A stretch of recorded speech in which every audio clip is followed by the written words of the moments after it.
Hello everyone, all of you are watching my channel F4 dilemma. So guys, आज की इस video में हम लोग बात करेंगे 3 ऐसे टर्म्स के बारे में जो कहीं ना कहीं रिलेटेड हैं but they have a very much difference. उन तीनों टर्म्स को समझेंगे, बहुत सिंपल है, मैं सिंप्लिसिटी से ही समझाऊंगी, आपको समझ में आ जाएगा। अफॉरेस्टेशन, रिफॉरेस्टेशन और डिफॉरेस्टेशन, तीनों टर्म्स को समझते हैं तो वीडियो में आगे बढ़ते हैं। बिना देर किए लेट्स स्टार्ट द वीडियो।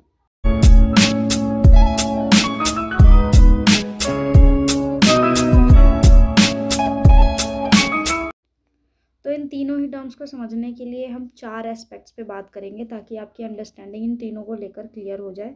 वो 4 एस्पेक्ट्स होंगे। पहले हम इन तीनों के मीनिंग्स डिस्कस करेंगे। दूसरा कि ये कैसे होता है, हाउ इट इज़ डन। तीसरा, क्या क्या रीजंस होते हैं इन तीनों टर्म्स को करने के। और लास्ट में, ये तीनों होने से क्या क्या इम्पैक्ट्स होते हैं सोसाइटी पे या इंडिविजुअली। तो इन चारों एस्पेक्ट्स पे बात करेंगे ताकि आपकी अंडरस्टैंडिंग और भी ज़्यादा क्लियर हो जाए। तो सबसे पहले बात करते हैं अफॉरेस्टेशन के बारे में। अफॉरेस्टेशन एक ऐसा प्रोसेस है जिसमें हम किसी भी बंजर ज़मीन पर, बैरन लैंड पर, उस लैंड को एक फॉरेस्ट बनाने के लिए वहाँ पर ट्रीज़ प्लांट करते हैं, वाटरिंग करते हैं, उसको एक प्रॉपर बेस देते हैं ताकि वहाँ पर फॉरेस्ट ग्रो हो पाए नेचुरली। यानी कि हम एज अ स्टिम्युलेटर काम कर रहे हैं फॉरेस्ट को ग्रो करवाने के लिए। ये प्रोसेस होता है अफॉरेस्टेशन। अफॉरेस्टेशन के वक्त ध्यान रखना है कि टर्म बैरन लैंड इम्पॉर्टेंट है। किसी बंजर ज़मीन पर फॉरेस्टेशन करवाना अफॉरेस्टेशन कहलाता है। अब अफॉरेस्टेशन होता कैसे है, सेकंड एस्पेक्ट, राइट। मीनिंग की बात हमने कर ली, सेकंड एस्पेक्ट आ गया हमारा होता कैसे है। तो ट्रीज़ प्लांट करना। अब ट्रीज़ प्लांट कैसे होंगे, आप प्रॉपर वाटरिंग करेंगे, उसकी जगह की खुदाई करेंगे और सैपलिंग्स लगाएंगे। इस तरीके की चीज़ों को करके हम अफॉरेस्टेशन करते हैं। आपने एक टर्म भी सुना होगा, वन महोत्सव, राइट। तो वो भी एक अफॉरेस्टेशन का ही एग्जाम्पल है जिसमें कम्युनिटी बेसिस पे लोग जो है वो ट्रीज़ प्लांट करते हैं और उनका ख्याल रखते हैं। तो ये एक अफॉरेस्टेशन का एग्जाम्पल है। दूसरे एस्पेक्ट की हमने बात कर ली। अब इसका तीसरा एस्पेक्ट है कि क्या क्या रीजंस हैं जिनकी वजह से अफॉरेस्टेशन को प्रमोट किया जाता है। तो सिंपल से रीजंस है, जब उस पर्टिकुलर एरिया को ज़रूरत है रीग्रो होने की, ऐसा एरिया जो पूरी तरीके से बंजर पड़ा हुआ है, जो शायद किसी और काम आ सकता है, लोगों के काम आ सकता है, जब उस पर ट्रीज प्लांट होंगे, वाइल्ड लाइफ आएगा, तो उस एरिया को रीग्रो कराना एनवायरनमेंट के लिए भी बहुत अच्छा है। तो इसके रीजंस में यही सारी चीज़ें आएंगी कि उस एरिया की जो लाइफ है वो वापस से लेकर आना, चाहे वो वाइल्ड लाइफ हो, चाहे वो ह्यूमन लाइफ हो, क्योंकि जहाँ पर ट्रीज़ होंगे, प्लांट्स होंगे, ग्रीनरी होगी, वहाँ पर वाइल्ड लाइफ भी होगा, राइट। एनिमल्स, प्लांट्स, बर्ड्स और ह्यूमंस भी रहेंगे। तो लाइफ को वापस से लेकर आना। फॉरेस्ट्री होगी तो हेल्थ भी बेटर रहेगी, बेटर एनवायरनमेंट रहेगा। और एक और सबसे मेजर कारण जो है अफॉरेस्टेशन का, कि क्या होता है ना, जब प्लांट्स पूरी तरीके से ख़त्म हो जाते हैं तो उस एरिया का ना इरोजन बहुत ज़्यादा होता है। इरोजन आप समझ रहे हो, मिट्टी का वहाँ से हटना, जिसकी वजह से वो जगह और भी ज़्यादा सूखी पड़ती है। तो इरोजन को स्टॉप करना, ये भी एक बहुत बड़ा कारण है जिसकी वजह से अफॉरेस्टेशन को किया जाता है। क्योंकि आपको पता है कि ट्रीज़ जो होते हैं वो मिट्टी को बांध के रखते हैं, ट्रीज़ के जो रूट्स होते हैं वो मिट्टी को बांध के रखते हैं, जिसकी वजह से इरोजन नहीं हो पाता। तो अफॉरेस्टेशन का एक बहुत बड़ा कारण है कि इरोजन को स्टॉप करना होता है, इसलिए अफॉरेस्टेशन होता है।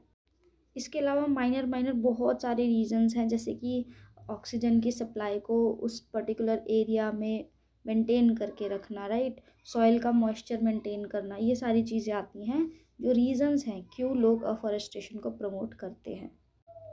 अब बात करते हैं फोर्थ एस्पेक्ट की, जो है इम्पैक्ट्स। अफॉरेस्टेशन के इम्पैक्ट्स जस्ट लाइक, आप समझ लो, रीजंस का ही दूसरा रूप है। ऑब्वियसली अफॉरेस्टेशन का इम्पैक्ट क्या होगा, वापस से लाइफ आएगी उस एरिया में, ह्यूमंस आएंगे, प्लांट्स होंगे, बर्ड लाइफ आएगी और different different kinds of species हो पाएंगी। एनवायरनमेंट अच्छा रहेगा, हेल्थ अच्छी रहेगी लोगों की, जब वो पर्टिकुलर एरिया एनवायरनमेंट फ्रेंडली रहेगा।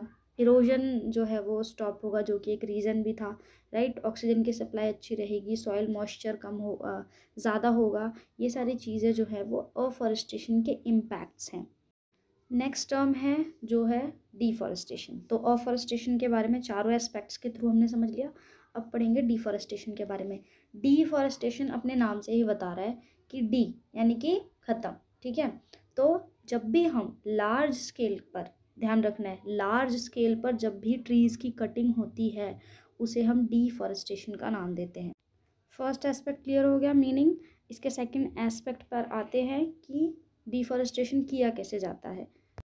तो जब लार्ज स्केल पर ट्रीज़ का डिस्ट्रक्शन हो रहा है तो वो ट्रीज़ को काट के भी किया जा सकता है, बड़ी बड़ी मशीन्स के थ्रू ट्रीज़ को कट किया जा सकता है। दूसरा, स्लैश एंड बर्न, अगर आपने एग्रीकल्चर सुना हो तो उसमें क्या होता है, एक बहुत बड़े एरिया को आग लगा दी जाती है, राइट। तो उस वाले प्रोसेस से भी डिफॉरेस्टेशन हो सकता है। तो ये दो प्रोसेस एग्जांपल्स थे जिससे डिफॉरेस्टेशन होता है। उसके बाद हमारा डिफॉरेस्टेशन का थर्ड एस्पेक्ट है कि क्या क्या रीजंस होते हैं जिनकी वजह से डिफॉरेस्टेशन किया जाता है। भाई रीज़न क्या है, क्यों किया जाता है?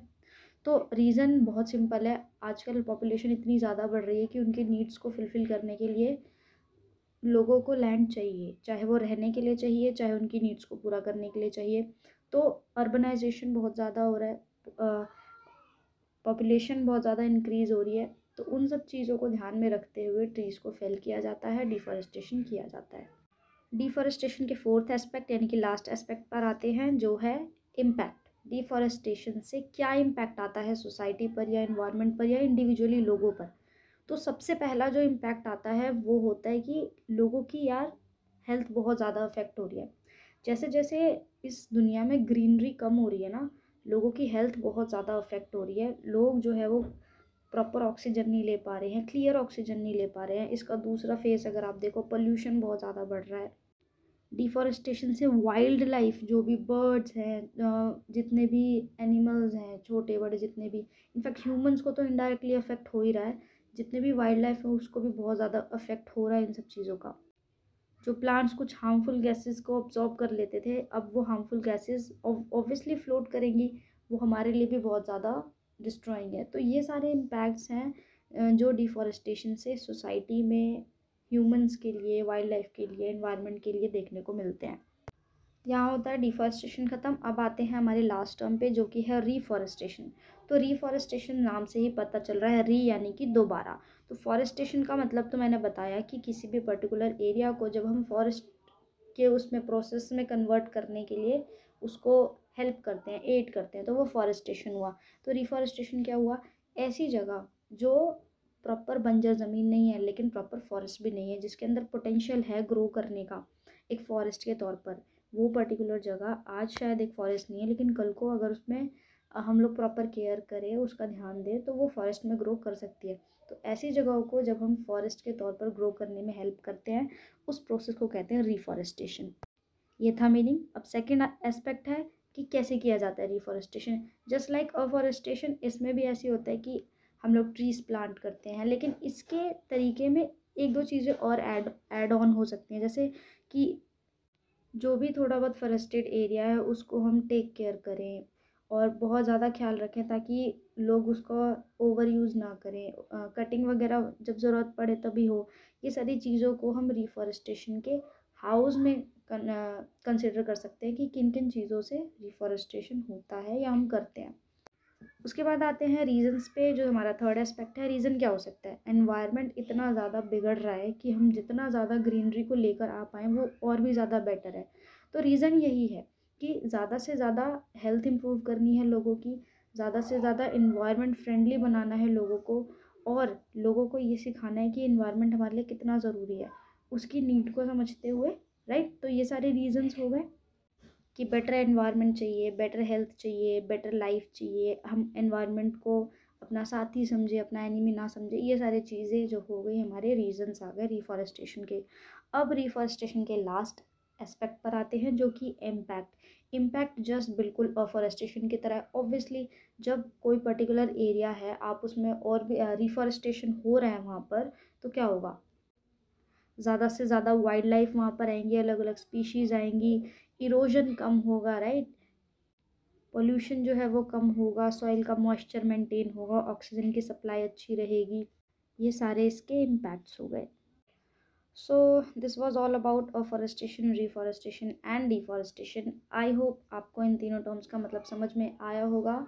आई have tried my best to explain it. अगर आपको वीडियो अच्छी लगी है और समझ में आया है इन तीनों टर्म्स का मतलब, then please like the video. और इसी तरीके के वीडियोस अगर आप चैनल से चाहते हैं then please subscribe to my channel, क्योंकि इसी तरीके का कंटेंट मैं डालती रहती हूँ।